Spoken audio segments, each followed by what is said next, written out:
Chapter 9. The Spindle. Veta 9 dropped out of hyperspace into the deep. The view ahead was wrong in a way that made Cora's skin crawl, even on a monitor. The neutron star was tiny, a hard white pinprick hanging in a halo of warped light. Space, around it, bent in subtle ways that made the stars smear at the edges of vision. Invisible tides gnawed at the courier's hull, the nav computer constantly whispering course corrections. And there, riding its gravity like a parasite on a shark, was the spindle. Ugly thing, Pick muttered from the co-pilot seat. The station was exactly what the nickname promised. A long, narrow central core with multiple rings and spars wrapped around it, all slowly rotating. Blue energy sheaves shimmered faintly where the outer shield generators met vacuum. The whole structure spun end over end in a controlled way, keeping the neutron star's pull from tearing it apart. Kara sat in the captain's chair, Imperial officer's cap perched low on her brow, hair tucked away. Imperial grey did not suit her, but she wore it convincingly. Transponder? She asked. Broadcasting as Theta 9. Courier Division? Outer Rim Testing Command, Tanis said from the console behind her. He wore a text black coveralls, hair slicked back, in an old Imperial style he clearly hated. Codes are live. Sella, in a similar uniform, tapped at a secondary panel. I am piggybacking the Judicator's clearance packet, she said. As far as the Spindle's traffic control knows, we are coming straight from their own Star Destroyer with a special component delivery. Luke stood behind them, arms loosely folded, dressed in the crisp black of an Imperial security officer. The rank plaque on his chest was wrong in 3 different ways. But that was the point. Just enough authority to discourage close inspection. Not enough to invite attention from senior staff. He closed his eyes for a moment, reaching out. The force here felt strange. The neutron star's presence warped the currents, creating eddies and dead zones. The station itself was a knot, thick with fear, pain, and cold purpose. At its center, like a dark sun, was the Emperor. Luke touched the edge of that presence and immediately pulled back, shuddering himself. He is here, he said quietly. Kara did not look away from the V-port. I figured, she said. He would not send his new favorite toy to a place like this and watch from a hull protector, if he did not have to. The more he focuses inward, Luke said, the less he sees outside. That is our one advantage. We are a whisper at the edge of his hearing. If we shout, he will turn. Then, we whisper, Kara said. The comm crackled. Unidentified vessel. This is RS-221. Approach control. A clipped voice said. Transmech clearance code and manifest. Here we go, Tanis murmured. Sella sent the packet they had prepared. The Judicator's signed transfer order. The courier's official Imperial IB. A manifest full of fake component designations that sounded important and boring. Theta 9. Approach control, the voice came back after a few seconds. Clearance code confirmed. You are scheduled for Dock 3 Alpha, Ring 2. Maintain vector and speed. Be advised, station is at heightened security alert. Do not deviate from authorized path. Copy. 3-Alpha, Kara said, slipping easily into Imperial comm cadence. Theta 9 on approach. Respectfully requesting expedited docking. Our cargo has priority routing from Lord Vader. There was a pause. Priority noted, approach control said, tone cooling slightly. Docking corridor updated. Stay in lane Theta 9. Any unauthorized maneuver, and you will be fired upon. Understood, Kara said, Theta 9 out. She cut the channel and let out a slow breath. Well, they sound friendly, Pick said. Docking vector locked, Tanis said. Let the autopilot do it. It will fly like a bored bureaucrat, which is exactly what we want. Theta 9 slid toward the spindle. As they closed, details emerged. Gun batteries tucked along the central shaft, sensor clusters bristling from the rings, maintenance pods skittering along rails like beetles. The docking ring they were assigned to was a circular hub with multiple ports, each one framed in harsh white light. You are sure this tub still looks like it belongs here? Kara asked. As sure as I can be, Tanis said. We pulled its last valid assignments from the Imperial database. It was supposed to be mothballed after a pirate raid. Guess no one bothered to update the spindle's local copy. Sella glanced back at Luke. Last chance to meditate, instead of come along, she said. Already meditated? Luke said. Did not help much. Theta 9 slid into the docking slot with a soft thump, magnetic clamps engaged. The external lights shifted from red to green. Pressure equalizing, Peak said. Docking collar sealed. We are attached. Kara stood. Helmets on, she said. She adjusted her cap instead. Peak rolled his eyes but grabbed his bucket. A standard stormtrooper helmet painted a dull grey to match security forces.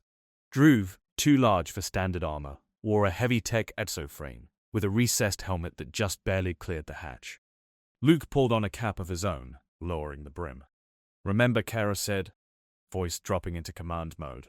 We are a courier crew on a boring run. We are annoyed at extra security. We are eager to unload and get out. We are not here to pick a fight. Eyes down, pace steady. No showing off. She looked at Luke specifically. No waving your hand and telling people these are not the droids they are looking for unless we actually need it, she said. Luke's mouth tugged at the corner. I will restrain myself, he said. The ramp hissed and lowered. Cold, sterile air flowed in. Squad of grey-armored security troopers waited at the bottom, blasters held but not raised. An officer with a narrow face and a datapad stood in front of them, eyes already on his screen. Courier Theta 9? He asked, as Kara and Luke stepped down. That is us, Kara said, handing over a physical data stick. Components from the Judicator. You people must be important, getting parts hand-carried from a Star Destroyer. Protocols, the officer said. He did not smile. This way, he swept a scanner over them one by one. It chirped at weapons but displayed no unauthorized energy signatures. Luke kept his force presence wrapped tight, like a cloak around a candle. Where is your escort? The officer asked. Kara jerked a thumb at Pick and Druve. Ugly and huge, she said. Do not tell them which is which. They get touchy. Pick made a hurt noise in his helmet. Druve rumbled something that might have been offensive in his language, but came out as a pleasant vibration in Basic. The officer barely glanced at them. Cargo? He asked. In our hold, Tanis said.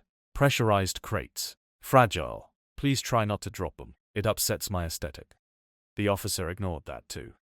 You and your tech will accompany our logistics team to verify receipt, he said, nodding at Tanis and Sella. His gaze slid to Luke and Kara. Security officers, you are to report to processing for temporary assignment while your vessel is checked. Kara felt a prickle. Temporary assignment had not been part of their ideal script. Orders from who? She asked, keeping her tone bored, not alarmed. Station protocol, the officer said. Heightened alert means no idle personnel. You will be given tasks commensurate with your clearance. Wonderful, Kara muttered. Luke stepped half a pace forward. Any problem, Lieutenant? He asked, letting a hint of command edge into his voice. The officer's eyes flicked to his rank plaque. None, sir, he said, reflexively. Luke let the force brush him very lightly, just enough. You are very busy, Luke said. Processing does not need more bodies in the way. This career run is not a security issue. Clear us to accompany our cargo. We will be out of your hair sooner. The officer hesitated. His thoughts flickered in Luke's awareness. Orders, schedules, fear of superiors, an undercurrent of exhaustion. Luke nudged the tiredness, not the fear. Gave him the sense that fewer complications right now would make his life easier. You are very busy, Luke repeated softly. Processing does not need more bodies. This courier is routine. The officer exhaled. Processing does not need more bodies, he said slowly. This courier is routine. Fine. You can all accompany the cargo. He scribbled on his datapad. Logistics Team Delta will meet you in the bay, he said. Do not wander. You are being tracked. Would not dream of it, Kara said. They moved. Inside the spindle, everything was narrow and precise. Corridors here were not the wide, grand halls of Star Destroyers. They were functional tubes lined with conduits and intermittently placed blast doors. Signs were minimalist: level codes, sector designations, hazard warnings. Security cameras followed their progress. A pair of logistics droids met them at the cargo hatch, accompanied by 2 human techs in orange vests. "Let us see this miracle cargo," one tech said, rubbing his hands. Tanis keyed the hatch. Rows of crates sat inside, sealed and labeled with Imperial component codes. Most of them were empty. A few were not. They held compact, carefully packed gear, breaching charges, extra weapons, med packs, a portable slicer rig. Sella handled the datapad exchange with the logistics team, rattling off fake serial numbers with board efficiency. Tanis helped move crates, keeping up a steady stream of complaints about station gravity and bureaucratic manifests. Kara and Luke stood off to the side, close enough to seem attentive, far enough to be out of the way. Pick and Droove loomed in the background, convincing examples of muscle. "Camera cluster above us," Sella murmured, barely moving her lips. Luke glanced up, as if checking a vent. "I see it," he said. "Fixed. No obvious blind spots." Kara tapped the comm bead concealed in her ear. "Team 2, she said quietly, on a narrow, encrypted band. "Status." A soft hiss answered. Then a familiar voice. "In position. Ready when you are." Team 2 was not on the station. It was the Redemption. Akbar's people had Theta 9 on long-range watch. Passive sensors tuned to pick up any change in the spindle's emissions. If the station went to full alert, if destroyers started moving, they would know. "Understood," Kara whispered. "Theta 9, cargo offload complete, in 5. Then, we begin." It took exactly 7 minutes for the logistics team to sign off. "Looks like everything is in order," the human tech said, tapping his pad. "You can reclaim your clearance slip from dock control. Try not to stick around. We have 3 more shipments queued." "Would not dream of it," Kara said. They left Theta 9's bay and walked back into the main corridor. At the first corner, Luke slowed. "Turn down here," he said quietly. "That is not the way to dock control," Pick said. Luke gave him a look. "Dock control is not where we are going," he said. They turned. No one shouted. The tracking the docking officer had mentioned existed, but Sella had quietly turned it into a loop 5 seconds after they had stepped off the ramp. As far as the station's central system knew, Theta 9's crew was exactly where they were supposed to be, walking toward a security checkpoint they would never reach. "Your work?" Kara murmured. "Please," Sella said. "If the Empire's going to use the same tracking superteam on every black site, at least make me work for it." They moved deeper into the station. Luke led, eyes half closed, feeling for the particular knot of light that was Superman. It was still muffled, still wrapped in dampening fields and pressure. But now that he was closer, he could taste its flavor. Stubborn, bright, tired. "Down 3 levels," he said. "In a ring. Heavy density of pain nearby." "Detention," Kara said. They hit their first obstacle 2 corridors later. A 4-man patrol rounded the corner, boots crisp on the deck. Grey armor, black pauldrons, stun battens at their belts. The sergeant at the front frowned. "You are off the approved route," he said. "Courier crews are not authorized on this level." Kara opened her mouth, but Luke stepped in smoothly. "Orders from Central Monitoring," he said briskly, flashing a forged access chip. They flagged the glitch in one of the dampening grids. "We are the Judicator's gifted troubleshooters. We are supposed to run an independent diagnostic." The sergeant squinted at the chip. "That is not on my board," he said. "Because if it were, it would not be independent," Luke said. "You know how it is. Someone thinks you are doing your job wrong. They send in experts, without telling you because they do not want your results tainted." He let a faint note of resentment color his voice, something any petty officer could sympathize with. The sergeant hesitated. Luke let the force nudge him gently, not a shove, just a tug toward irritated acceptance. "You have had a long shift," Luke said quietly. "You do not need this headache. Let us run our test and get out. If we find anything, you get to say I told you so to Central." The sergeant's shoulders eased. "Fine," he said. "Just stay off the primary detention block. That is Royal Guard territory. You do not want to be there when they are in a mood." We will do our best to avoid being murdered by the Emperor's personal psychopaths, Kara said. Thanks for the tip. They passed. Did you just mind trick him into being annoyed at his boss? Peak asked under his breath. I added a little push to something that was already there, Luke said. People are very generous with their resentment, if you let them be. Drew rumbled approvingly. They descended via a narrow grave lift, dropping 3 levels. The air grew colder, the lighting dimmer. Here, the walls were thicker. Doors were fewer, larger, and reinforced. Warning sigils glowed in red and yellow along the panels. Central detention ring, Salah whispered, eyeing the markings. And there's our problem. Ahead, a security checkpoint blocked the corridor. A heavy blast door flanked by 2 armored sentry turrets and a console guarded by a pair of royal guards. Their crimson armor was immaculate. Their force pikes hummed faintly with contained energy. They were not on the schematics, Tannis muttered. Of course not, Kara said. Black sites do not put Sif's private torture wing on the map. Luke studied the checkpoint. The guards stood unnaturally still, like statues. They have some training against mind intrusion, he said quietly. The Emperor does not leave his pets unshielded. A simple trick will not move them. Then we do it the hard way, Pick said, hand drifting toward his concealed blaster. No, Luke said sharply. We fire weapons here. We set off lockdowns we cannot bypass. Options? Kara asked. Sella chewed her lip.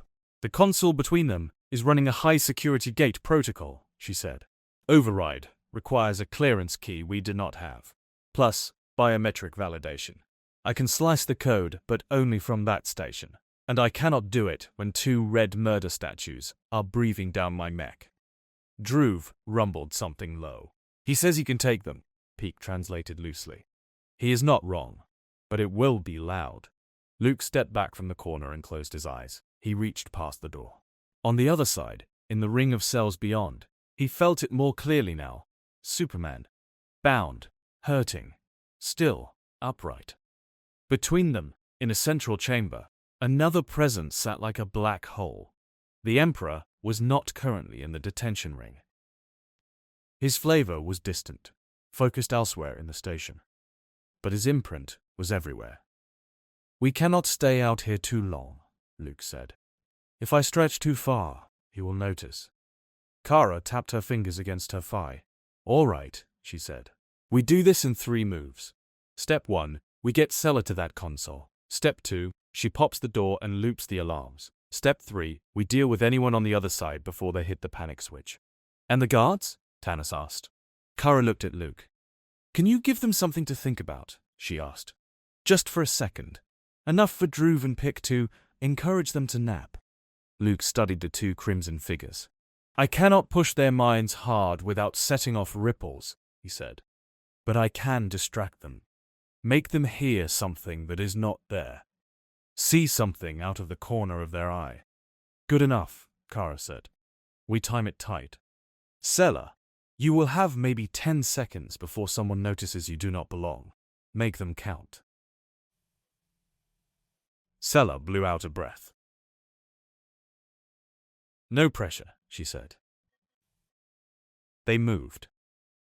Luke stepped into the corridor first. Posture calm, as if he belonged there.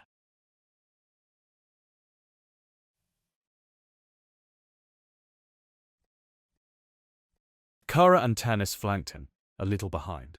Seela walked half a pace back, carrying a datapad. Peak and Druve brought up the rear, looking like bored security muscle. The Royal Guard's heads turned as one. Halt, the one on the left said. His voice was flat. Access to primary containment is restricted by direct Imperial order. Present clearance or withdraw. Luke did not slow.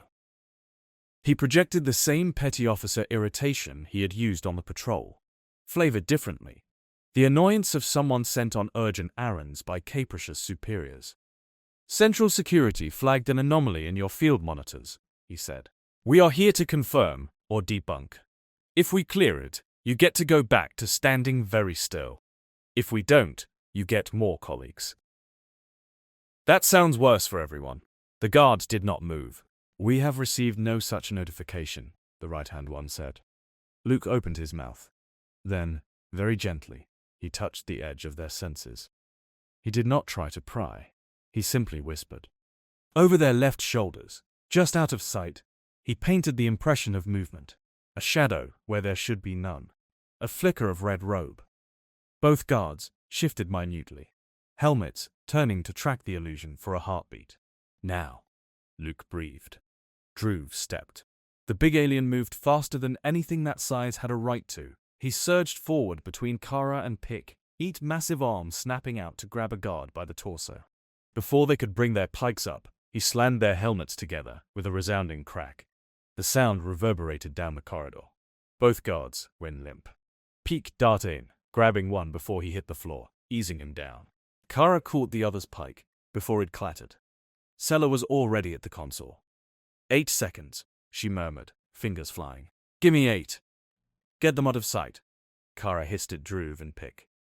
They dragged the unconscious guards around the corner, tucking them into a recessed alcove behind a maintenance panel. Luke stood in front of the console, body blocking it from any distant cameras that might catch a glimpse. 5 seconds, Sella said. 3, 2, there. The blast door's locks disengaged with a thud. The heavy slab slid aside. Cold air, tinged with antiseptic and something metallic, flowed out. Alarms did not blare, yet. Looped the local alert to show status green, Sella said. We have maybe a minute before the deeper systems notice the discrepancy and start asking questions. Then we move, Kara said. They slipped through. The primary containment ring was a circle of cells, each one sealed with a field door that shimmered faintly. Control panels sat next to each, green indicators glowing. The lighting was dimmer here, the red of warning strips more intense.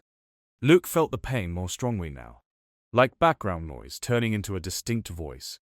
He turned right. Here, he said. They passed cell after cell. In one, a gaunt human stared blankly at the wall, various sensor pads taped to his skull. In another, a hulking alien strained against energy restraints, teeth bared. In a third, a droid chassis lay disassembled on a bench, its core surrounded by electromagnetic coils. Subject Alpha, Sella read from her datapad, following the cell index. Central compartment, high-value restraint. That will be him. They reached the cell in the center. It was slightly larger than the others, its door thicker, its control panel more complex. Through the energized barrier, they could see him. Superman hung in the middle of the chamber, arms spread, restrained by metal bands and energy fields. Red light soaked the room. Thin rods pressed against his skin at key points, humming faintly. He looked worse than Kara had ever seen him. His suit was scorched and torn in several places. A jagged line cut across the S, burned and blackened. More burns marred his arms and side. His face was drawn, pale under the grime, eyes shadowed. He lifted his head when they appeared. For a heartbeat, he did not react. Kara felt a cold stab. If Palpatine had broken his mind, then he blinked, frowned slightly, and said, voice hoarse, "If this is another illusion, I am giving your special effects department a terrible review." Kara let out a breath she had not realized she was holding. "Hi, farm boy," she said. "Miss us?" His eyes widened.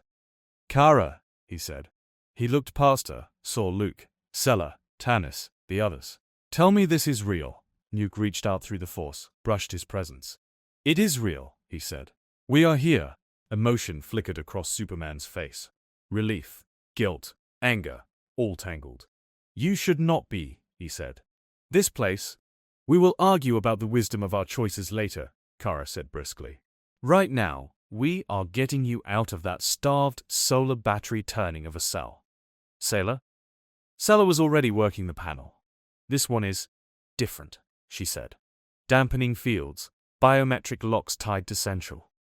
If I brute force it, I tell the whole station someone is poking their favorite specimen." "How long to do it quiet?" Kara asked. Sella's jaw clenched. "Too long," she said. "We do not have it. I can slow the alert, but not stop it." Luke stepped closer to the door, studying the shimmering field. "The energy is tuned," he said. "Not just to restrain his body, to bleed his power." "Feels like spending a month under a red sun with a migraine," Superman said. 10 out of 10. Do not recommend. Luke closed his eyes, reaching out. He felt the field's pattern, a lattice of frequencies designed to interfere with the way Superman's cells metabolized energy. Palpatine's handiwork, precise and cruel. He could not dismantle it physically, but he could misalign it. "Can you open just the physical restraints?" he asked Sella. "Leave the main field in place for a few seconds." She considered, fingers hovering. "Maybe," she said. "There are sublocks on the bands. I can pop those without dropping the whole grid if I am careful. But the moment anything big changes in that cell, Central will start scrimming." "Do it," Luke said. I will try to give him a little breathing room." Sella nodded, sweat beading at her temple as she dug deeper into the panel's code. Superman watched them, expression tight. "You are taking a stupid risk," he said. "Of course we are," Kara said. "We work for a freedom movement, not a shipping company." He almost laughed. "Almost." "Got it," Sella said. "Bands releasing now." Inside the cell, there was a clank as the chest harness unlocked. The cuffs at Superman's wrists and ankles loosened, though the energy field still held him in place. The rods against his skin retracted slightly. He sagged, limbs heavier than they should be, breath catching. Luke reached out again, this time not just to sense, but to act. He did not try to pour the force into Superman. That was not how it worked. Instead, he brushed the edge of the dampening frequencies, nudging them out of alignment. Tiny shifts, half-steps at the edges of oscillations, like detuning a finely calibrated instrument. The red light's pressure eased a hair. Superman inhaled. He felt, not strong, not the easy, effortless power of high orbit under a yellow sun. But something in him answered. Cells that had been grinding under a brake adjusted gears. His head cleared a fraction. The pain between his ribs dulled. "That is better," he murmured. Luke's brow furrowed in concentration. "It will not last," he said. "The system will correct. But it might be enough for you to walk." "Walking I can do," Superman said. "Flying, we will see." Sella cursed softly. "Central just noticed a discrepancy," she said. "They are pinging the cell grid. I am faking a status response, but in about 30 seconds, someone is going to look more closely and realize things are off. Then we make our noise count," Kara said. She drew her blaster, checked its charge. "On my mark." "Sella drops the main field," she said. "We go in, we get him out, we run. No detours, no extra rescues. We do not have the bandwidth." Superman's eyes flicked to the other cells as she spoke. Suffering, fear, faces without names. He swallowed. "Right," he said. His voice was rough. "We will argue about triage later too." Luke met his gaze through the field. "Can you move?" he asked. "I have fought worse days," Superman said. "Some of them with worse outfits." Kara smirked. "You bleed all over one suit and suddenly you're a fashion critic," she said. "Sella?" "On 3, Sella said. 1, 2, 3. She hit the final command. The cell's field sputtered and went down. The red light dimmed to a normal crimson. The hum in the cuffs cut out. For the first time since he had been brought to the spindle, Superman stood without artificial support. His knees buckled. Luke was there in an instant, the force lending speed. He stepped into the cell and caught Superman's shoulder, steadying him. Superman grunted. "Okay," he said through clenched teeth. "Walking might be aspirational." Druve moved in too, massive hands gentle as he took some of the Kryptonian's weight. "I have you," Luke said. Superman glanced at him. "Thought I told you not to do anything stupid," he said. "You did," Luke said. "I rarely listen." Pick slip in around them, cutting the last of the metal bands away with a compact torch. Kara held the doorway, blaster up, watching the corridor. Seela's fingers flew on the panel, trying to keep the system's barking questions at bay. "Central is asking why Subject Alpha's bioreadings just spiked," she said, "and why the field is offline. And why someone just opened his door. I am running out of creative lies." An alarm klaxon began to whoop in the distance. "Yes," Sella said. "There it is." Red lights in the ring strobed brighter. Luke helped Superman to the threshold. As they stepped into the corridor, a voice rolled through the station's internal speakers. It was not loud in volume. It did not need to be. "Welcome, young Skywalker," Emperor Palpatine said, "and friends. I was wondering when you would arrive." Luke went cold. Kara's stomach dropped. "Oh, that is not good," Peak said. The voice continued, almost amused. "I must admit, I am impressed you found your way here so quickly." Palpatine said, "Your ingenuity does you credit, your judgment less so. Walking into my sanctum for one man, how noble, how utterly predictable." Superman straightened as much as he could, one arm over Drew's broad shoulder. "He knows you," he said to Luke, not really surprised. "We have met," Luke said. Palpatine's chuckle echoed down the corridor. "You run from your fate, and yet you chase it," he said. "Bring them, my guards. Gently. I would hate to have my experiments damaged." Doors along the ring hissed as secondary blast panels began to slide into place.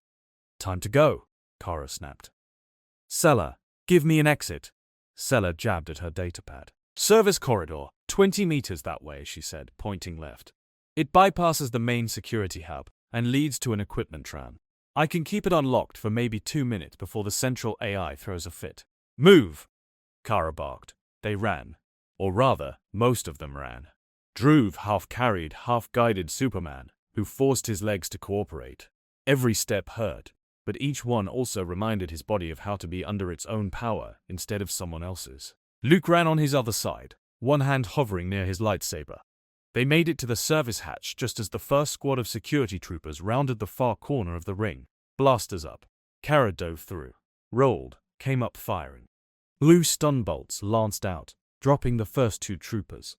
Pick added cover fire with a compact rifle, his shots more precise than his jokes. Sella slapped the hatch controls as the last of them cleared the threshold. The door slammed shut. Blaster fire hammered it from the other side. "Weld it," Kara said. Drew turned and dragged one clawed hand along the seam. Sparks flew as his exoframe's built-in cutter traced a molten line. The hatch would not stop a full breaching team with explosives, but it would slow them. The service corridor beyond was narrower, dimmer, lined with pipes. Alarms wailed up and down it now, echoing strangely. "Left at the junction," Sella said, leading the way. "Then straight to the tram." Luke spared a glance at Superman. "How bad?" he asked. "I have had worse," Superman said. "You should see me after a kryptonite hangover. I try not to let my friends near things that actually poison them," Luke said. "Nice to know someone read the manual," Superman said, managing a weak grin. Behind them, the sound of running boots grew closer. The Emperor's voice followed, calm and omnipresent. "You cannot run from me in my own house," he said. "Every door here obeys my will. Every gun points where I say. Even your precious force bends to my design, boy." Luke ignored the commentary, focusing on the here and now. They reached the tram. It was a small maglift platform designed for moving equipment between sections. Sir jumped into the control alcove and started bypassing safety interlocks. "Destination?" Tanis asked. "Docking ring," Kara said. "We get to Theta 9, we undock, we jump, we send the Emperor our regards. And if he has locked down the bays?" Peak asked. "Then we improvise," Kara said. Again. The tram hummed to life. They piled on. As it jerked into motion along the rail, heading outward, Luke closed his eyes one more time. He could feel the Emperor now, like a storm front. Palpatine was not racing after them physically yet. He did not need to. He was tightening fields, redirecting guards, adjusting gravity in subtle ways, turning the spindle into a labyrinth that twisted against them. This had always been a risk. They had known, intellectually, that the Emperor might be here, that he might sense them, that this whole mission could be exactly what he wanted. Bait to bring Luke into reach, leverage to break Superman in a different way. Luke opened his eyes. "Next part is going to be rough," he said. "Next part?" Peak squawked. "Which part of this has been smooth?" Superman looked at Luke, then at Kara. "I am sorry," he said quietly. Kara shook her head. "Save it," she said. "We did not break into the Emperor's private dungeon, so you could apologize about dragging us into this. We knew what we were doing." "She is right," Luke said. If anyone is guilty of charging into Sith lairs without a fully formed plan, it is me. Superman almost laughed again. Almost.